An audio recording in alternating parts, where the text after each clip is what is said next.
Sabi ko kanina kung habulin ang tulong, baski na ngayong Pasko, magtatrabaho pa rin ako at marami akong pupuntahan yung mga lugar na gutom yung tao, may sakit na at hindi nakakain no, sa mga maliliit na mga sityo doon sa bukid.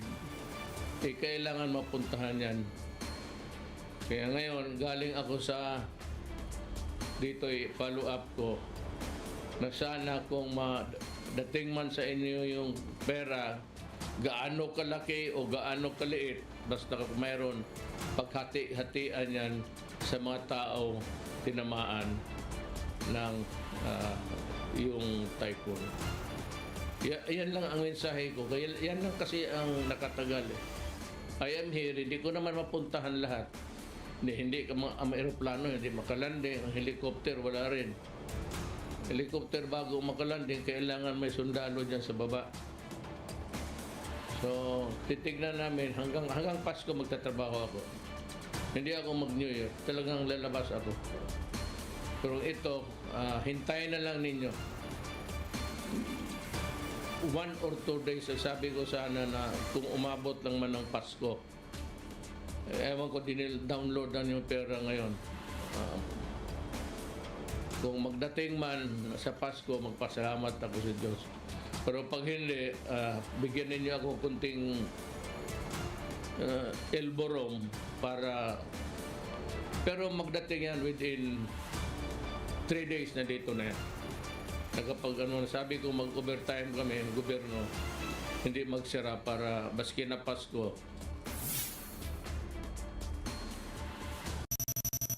President Duterte apologizes to the victims of Typhoon Odette for the delay in the arrival of government aid. The president visits more areas heavily affected by Typhoon Odette. The supply of fuel and electricity remains a major concern in a lot of communities. Over a week after Typhoon Odette ravaged several areas in Visayas and Mindanao. And it's Christmas Eve. For some devout Catholics, it's also the last day of Misa de Gallo. We'll give you the latest on the ground live.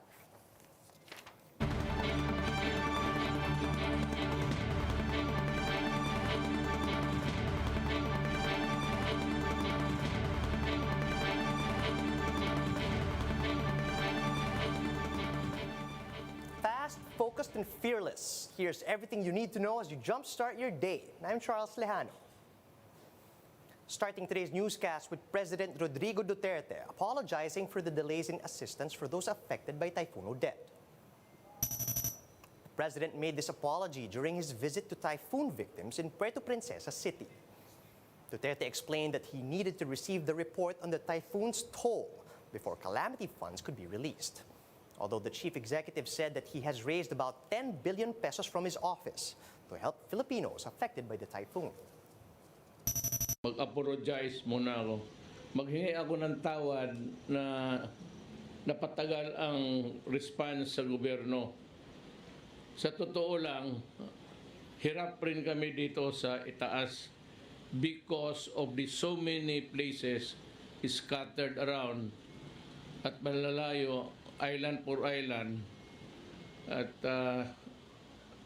pati yung pera. Sabihin ko na lang, nagka-raise ako ng 10 billion. So, yan ibigay para lang sa tao. Galing sa opisina ko to, iba yung tulong ng ibang ahensya. At ito para lang sa makahawak ng pera at iikot yung pera sa isang lugar para makatindig, uli ang mga tao. Resort owners in Siargao are now finding ways to give back to the community, which once housed their flourishing businesses. This as Typhoon Odette pummeled many of the island's destinations to the ground. Marian Enriquez has the story. Tourists usually flock to Siargao on holidays, but not this year. The famous Cloud9 surfing spot was not spared during Typhoon Odette's onslaught. Its boardwalk and view deck are now in ruins. Greenhouse Resort owner James considers himself lucky. The damage on his cottages are repairable. His resort is now a receiving point for donations. I just want to do my part to give back to the people who've done so much for me and my family. Locals say Typhoon Odette was worse than Typhoon Nitang, which devastated the island back in 1984. A Siargaoan and professional surfer Filmar Alipayo was in Manila during the typhoon and immediately flew back to Siargao a day after. Ang hirap iwan yung anak ko pero di ko kayang umalis dito nang iwan lang tong lugar na ganito. Filmar and his resort owner friends chip in to help the residents. Kailangan namin ng tulong, tubig, pagkain, shelter. Ay, walang kahit matutulugan may sa kilid na lang daanan yung mga tao natutulog. Surigao 1st District Representative Bingo Matugas also belied accusations that they are blocking the distribution of relief goods. Walang po naghaharang ng relief goods. Kahit sinong private group na magtumulong, wala kaming it's a matter of recording lang, saka organize. Organization yung malagay yung system, saka organization para hindi magulo, lahat makatanggap. President Rodrigo Duterte, for his part, visited the island on Wednesday. He vowed that the supply of food and water will be continuous and that the Social Welfare Department will provide aid. 10 kilo lang nakuha namin bugas, yun nanay. Tapos nabigyan kami sa barangay ng 5 kilo. O yun lang ang magtitipid-tipid. The Energy Department said that they will try to restore power in some areas by year-end. Overall, the residents are still grappling from Odette's impact. With damaged house, residents can only hope to have a shelter above their heads this rainy season. For News 5, Marian Enriquez, we are One News. President Duterte also visited the other areas devastated by Typhoon Odette. The president visited Dinagat to find out exactly what aid the community needs. Duterte met with evacuees and local officials and told them that he will provide means to immediately clear up debris so that the residents will be able to rebuild their homes. He also instructed the National Housing Authority to provide assistance to typhoon victims on the island. Duterte also returned to Cebu for the second time since Typhoon Odette ravaged the province. This time, he had a command conference with security officials to discuss the province's safety after being hit by the typhoon. Cebu is one of the hardest hit areas with over 30 recorded deaths. A price freeze is now in effect across areas under state of calamity. Profiteers continue to take advantage of the situation as they jack up the prices of basic goods from water to fuel. Mobile journalist Pamela Vasquez gives us the front seat to the story. A week after Typhoon Odette devastated several regions in Visayas and Mindanao, food, water, and fuel supply remain scarce. And now there are reports people are taking advantage by selling water and fuel for double or even triple regular price. Siargao tourist guide Mark Anthony Lim says gasoline is being sold from 100 to 150 pesos per bottle at this point. Napabili ako ng gas na 120 sa bote. Pero wala ka lang magagawa kasi wala ka ng gas. Siargao is one of the areas that bore the brunt of Odette, with officials estimating up to 90% of the population were impacted. Lim says relief goods have come in, but it's still not enough. Kung halimbawa, bibili ka ng bigas, di ka bibigyan. Kahit tubig man lang o pagkain na relief goods, okay na. On Facebook, dozens of people are complaining about overpriced basic necessities. Like this photo of 500 milliliter water bottles being sold for 60 pesos. Normally, it's just 10 to 15 pesos a piece. In other typhoon-stricken areas like Cebu, a gallon of mineral water is being sold for as much as 130 pesos. This is despite the price freeze imposed on basic necessities after President Duterte placed regions 4B, 6, 7, 8, 10, and 13 under a state of calamity. The Department of Trade and Industry has already instructed its consumer protection groups and regional offices to go after profiteers. We are advising them, submitingin yung government sa inyo. So let's not take advantage of the situation kasi mahirap na nga, papahirapin pa. The Energy Department has also issued a warning.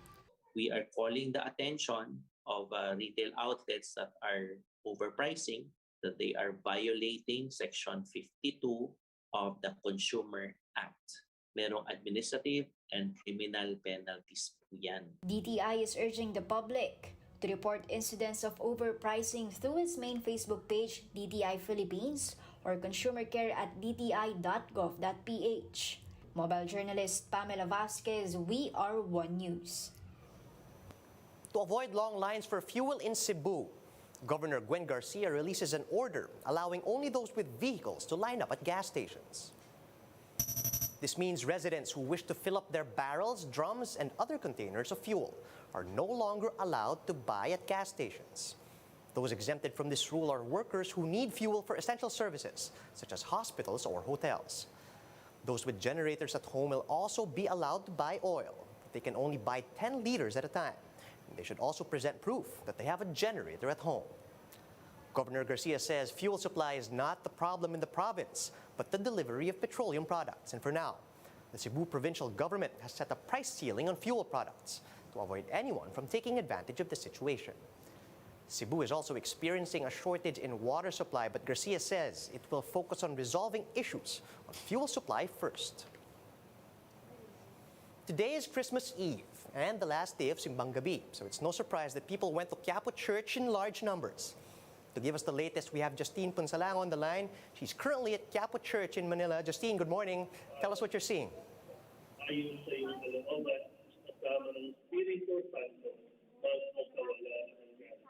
Can you hear us?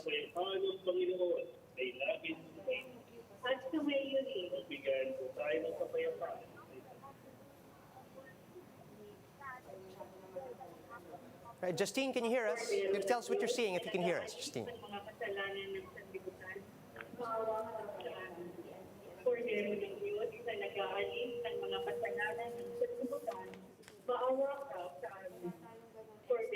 Right, we're going to try to talk to Justine later on in the day. Meanwhile, that's how the day is shaping up to be. Join us again later at 9 a.m. as we monitor the day's biggest stories from sunrise to sundown. And you can also catch One News on the Signal Play app. You just need to register for a free account at www.signalplay.com so you can stream One News live anytime and anywhere. I'm Charles Lejano. Mask on, wash hands, and stay safe, Philippines. We are One News.